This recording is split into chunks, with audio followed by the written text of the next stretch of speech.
आज मी बनवला आहे प्रेमाच्या माणसांसाठी प्रेमाचा केक। तर हा केक बनवण्यासाठी ना तसं तर कुठल्याही डेची आवश्यकता नाही आहे। तुम्ही अगदी केव्हाही बनवू शकता आणि तुमच्या प्रेमाच्या माणसांना हा खिलवू शकता। एकदम मस्त स्पॉन्जी आणि जाळीदार असा हा केक तयार होतो। आणि हा केक बनवण्यासाठी ना विशेष म्हणजे फार काही आपल्याला साहित्य लागत नाही। आज हा केक बनवताना आपल्याला ना ओव्हनची गरज लागणार आहे, ना मेजरिंग कपची गरज लागणार आहे, ना बटर पेपर, ना मिल्क पावडर, कशाचीही गरज लागणार नाही आहे। चला तर मग रेसिपीला सुरुवात करूया। सगळं साहित्य आज मी वाटीच्या साहाय्याने मोजून घेतलं आहे। मिक्सिंग बाउलमध्ये 1 वाटी एवढी मी दुधावरची साय घेतली आहे। त्यामध्ये घालते 1 वाटी फेटलेलं दही। तर हे फेटलेलं ताजं घट्ट दही आहे। खूप जास्त आंबट दही घ्यायचं नाही आहे। अर्धा कप खडी साखरेची पिठी साखर मी यामध्ये घातली आहे। आणि आता आपल्याला यामध्ये गुलकंद घालायचा आहे। तर इथे मी साधारण ना 3 ते 4 चमचे एवढा गुलकंद घेतलेला आहे। गुलकंद तुम्ही कुठल्याही ब्रँडचं घ्या किंवा जर तुम्ही घरी स्वतः बनवत असाल ताजा गुलकंद, त्याचा केक तर आणखीनच छान होतो। थोडेसे ड्रॉप्स आपण रेड फूड कलरचे घालणार आहोत। ऑप्शनल आहे, नाही घातलं तरी देखील चालेल। आणि थोडंसं आपण रोज इसेन्स देखील यामध्ये घालणार आहोत। रोज इसेन्स वापरायचा नसेल तर त्या जागी तुम्ही रोज वॉटर देखील घालू शकता। 1 टेबलस्पून एवढा रोज वॉटर घातला तरी देखील सफिशियंट होईल। हे सगळं आता आपण छान व्यवस्थित मिक्स करून घेऊया। आता बऱ्याच जणांकडे जर साठवलेली साय नसेल दुधावरची तर त्यांनी काय करायचं, साईच्या ऐवजी तुम्ही अर्धी वाटी एवढं रिफाइंड ऑइल देखील घेऊ शकता। आज बटर पेपर न वापरता आपण केक टीन तयार करून घेऊया। तर केक टीनमध्ये इथे मी थोडंसं तूप घालून घेते आणि ब्रशच्या साहाय्याने आपल्याला हे सगळीकडे स्प्रेड करून घ्यायचं आहे। बघा, पूर्वी काही बटर पेपर नव्हते, आत्ता सध्या ते बटर पेपरचं खूप जास्त फॅड आलेलं आहे। तर पूर्वी अशा पद्धतीनेच टीन जो आहे केकचा तो ग्रीस केला जायचा। त्यामध्ये थोडासा मैदा टाकून आपल्याला हे डस्ट करून घ्यायचं आहे। म्हणजे काय होतं ना, ह्याचं कोटिंग व्यवस्थित लागतं आणि मग आपला केक जो आहे तो टीनला चिकटत नाही। आता एक्स्ट्राचा जो मैदा आहे ना तो आपल्याला सगळा काढून घ्यायचा आहे। आणि पहा, बटर पेपर शिवाय अगदी काही सेकंदामध्ये आपला टीन देखील तयार झालेला आहे। माझ्याकडचं देखील बटर पेपर संपलेला आहे आणि बऱ्याच दिवसापासून आणेल म्हणते आणि राहून जातं। तर अशी ट्रिक आपण करू शकतो। आता इथे ना मला थोडीशी साखर कमी वाटली म्हणून मी साधारण 1 ते 2 चमचे एवढी साखर यामध्ये ॲड करते। दही थोडंसं आंबट असेल ना तर मात्र 1-2 चमचे साखर लागू शकते, अदरवाईज एक्स्ट्रा साखर टाकायची गरज नाही आहे बरं का। चला आता हे छान मिक्स करून घेते। तोपर्यंत तुम्ही जर आपल्या चॅनलवर नवीन असाल आणि अजूनपर्यंत चॅनलला सबस्क्राईब केलं नसेल तर लगेच सबस्क्राईब करा। एका चाळणीवर मी 2 वाटी मैदा काढून घेते। यामध्येच घालते पाव चमचा खाण्याचा सोडा किंवा बेकिंग सोडा आणि 1 चमचा बेकिंग पावडर। आता हे दोन्ही पण आपल्याला ना या मैद्यामध्ये मिक्स करून घ्यायचं आहे आणि त्यानंतर मग आपल्याला हा मैदा चाळून घ्यायचा आहे। मिक्स करणं खूप जास्त महत्त्वाचं आहे, नाहीतर मग काय होतं ना, एकाच ठिकाणी बेकिंग पावडर आणि बेकिंग सोडा राहतो आणि मग केक तेवढा छान फुलत नाही। आता हे सगळं व्यवस्थित चाळून झालं आहे, आता आपण मिक्स करून घेऊया।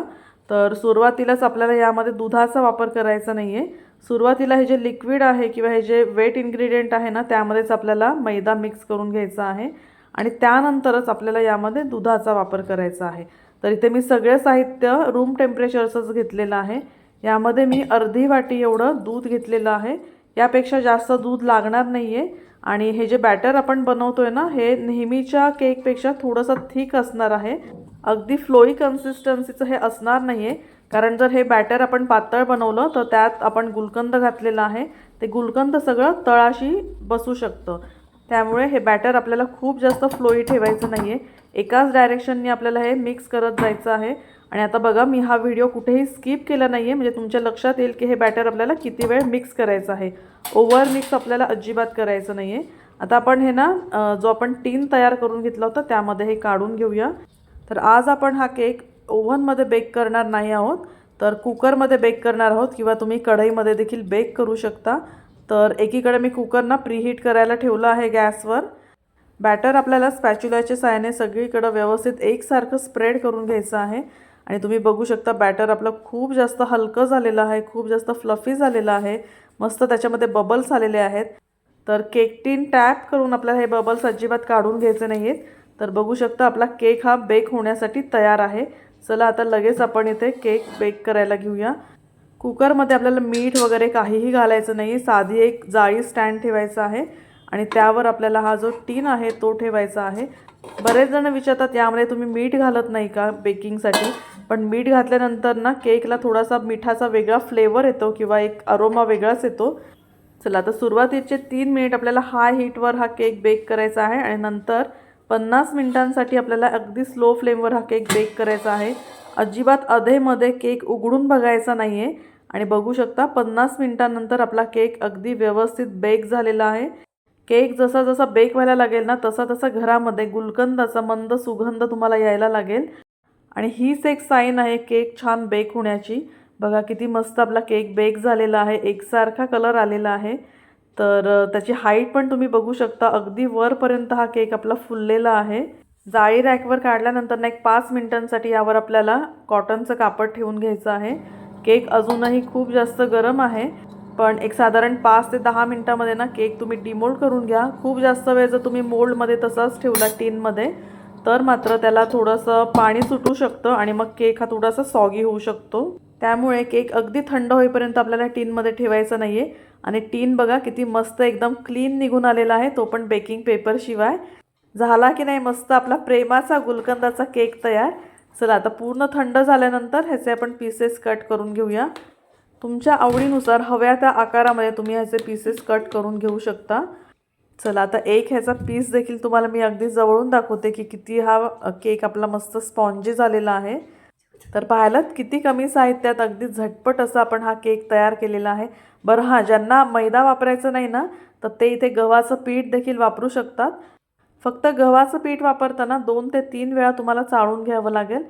आणि पहा केक कट झाल्यानंतर अगदी 15 मिनिटातच अर्धा केक संपलेला आहे. हा केक ना आम्हाला प्रचंड प्रचंड आवडला. केक कट केल्यावर पण तिने खाल्ला, दुसऱ्या दिवशी डब्यामध्ये देखील घेऊन गेली आणि ट्युशनला जाण्यापूर्वी पुन्हा एक पीस त्याचा खाऊन गेली. इतका तिला हा केक आवडला. तर तुम्ही देखील हा केक नक्की ट्राय करा. आय होप तुमच्या देखील मुलांना हा केक खूपच आवडेल.